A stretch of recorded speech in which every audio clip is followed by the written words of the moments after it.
ก่อนจะไปเบิ่งคลิปเฮาก็เนาะก็อย่าลืมกดติดตามวันนี้เนาะแล้วก็กดกระดิ่งเนาะเพื่อจะได้บ่พลาดคลิปต่อๆไปเนาะ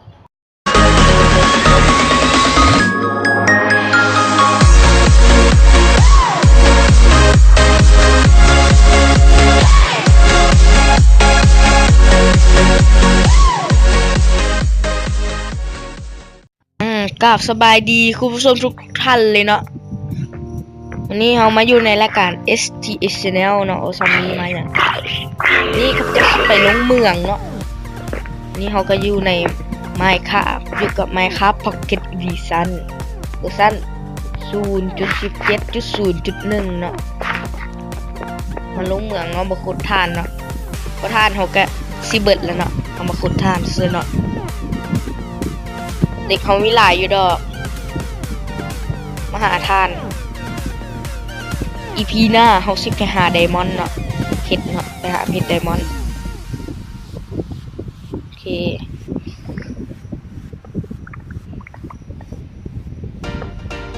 ขุดไปเนาะเราได้เวลพร้อมลืมออกที่ขุดมา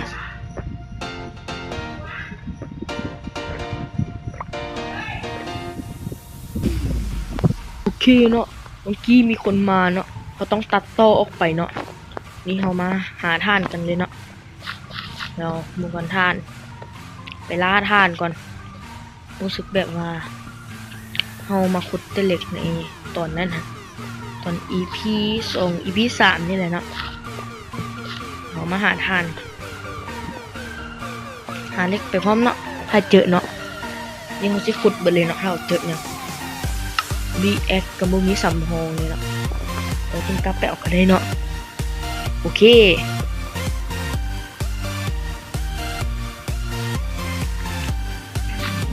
ขี่เนาะเราเจอแล้วเนาะ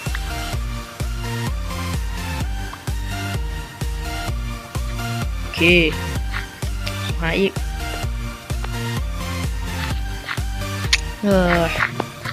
น่าเบื่อเนาะถึงแม้จะน่าเบื่อเขาก็ต้องไปหาเนาะเดี๋ยวทาน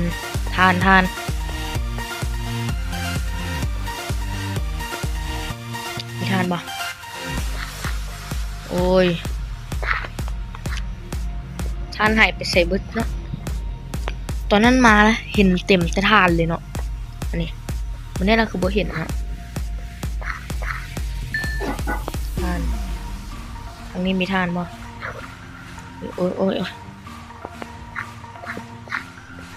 โอเคมีลาวาเนาะแต่เล็กอูทานอยู่นี่หลายเลยเนาะโหหลายเยอะโอเคในทานเนาะ38เนาะบอลนะเฉพาะอันนี้พร้อมเนาะ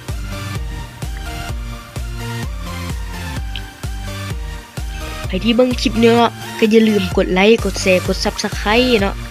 เพื่อเป็นกำลังใจในการทำคลิปต่อๆไปเนาะไม่จะว้าวหลายก็ตามเนาะแต่ละคลิปเขาก็บอกอยู่เนาะสำหรับคนที่ยังบ่กดเนาะกดติดตามแล้วก็กดติดตามไว้เนาะ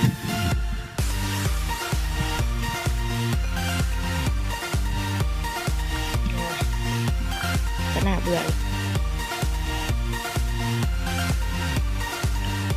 ตอนเขามาถ่าย EP ตอนนั้นเนี่ยก็เขาก็ลงเนาะเกือบลงนั่นแหละแต่ตอนนี้เขาคงลืมเคยแล้วเนาะลืมเคยกับเมืองนี่เนาะเขามาหลายรอบแล้วเนาะ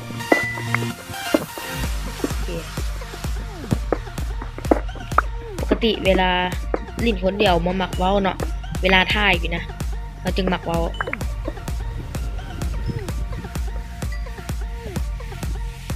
โอเคนี่บ่ฐานนี่ครับเหล็กเดเหล็กอยู่ถึงพุ่นฝนต่อ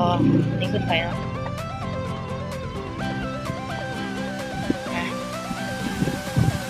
อย่างเมื่อกี้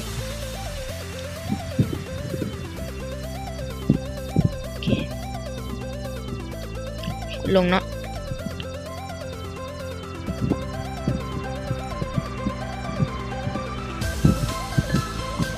ไม่ได้ทานละเปิดเสียงก่อนเนาะสำหรับคนที่ถามว่าใช้โปรแกรมอย่างอัดเนาะเขาไม่ได้ใช้โปรแกรมอย่างเลยได้ในการอัดนี่มาถึงเขาแคปวิดีโอเอาทำแคปจังไงเขาใช้รุ่นหัวเว่ยเนาะแคปวิดีโอได้เนาะก็กดปุ่มปิดเครื่องตรงนี้เลยนะครับ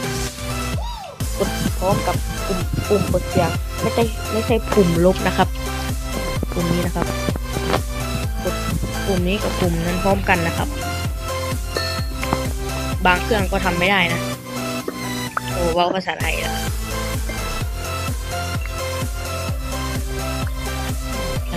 สอกหาต่อนี่วาแล้วนะมันต้องมีลายมีหินบ่มีเพราะคุณลาวาก็ทัดสลายมันตอนนี้โมเมนส่งมาขึ้นไปเนาะผมมื้อนี้เขาบ่ได้ไปโรงเรียนเนาะเขาสิ่งเมื่อวานนี้ล่ะมื้อนี้เขาบ่ได้สิ่งมื้อนี้ชั้นม.ใหญ่สิ่งเนาะม.3 ม.4 เนาะแล้วมื้ออื่นเขาจึงสิ่งมื้ออื่นน่ะแล้วก็พักไปเพิ่นเลยเนาะจนวันที่เท่าไหร่ก็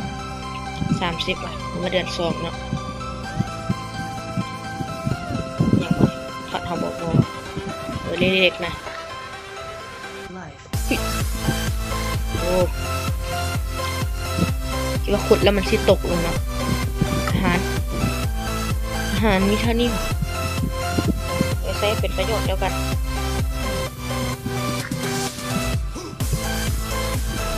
จะไม่กินตอนหิวแท้ๆเนาะ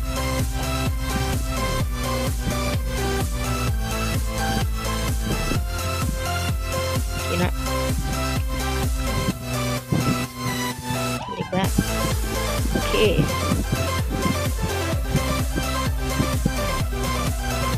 สองหาต่ออะไรทั้งหมดบอกมีซอมบี้เซียนฆ่าซอมบี้เลยตายซะใครที่แนะนำเซิร์ฟยังให้ไปเล่นก็คอมเมนต์บอกไอดีเซิร์ฟก็ได้เนาะมาบ่เคยเล่นเซิร์ฟอ่ะเคยเด้โอเอมโบโลหาง่ายๆเนาะโอเคใครที่เบิ่งคลิปนี้ก็อย่าลืมกดไลค์กดแชร์กด Subscribe เนาะโอเคสำหรับนี้ครับขอตัวลาก่อนเนาะ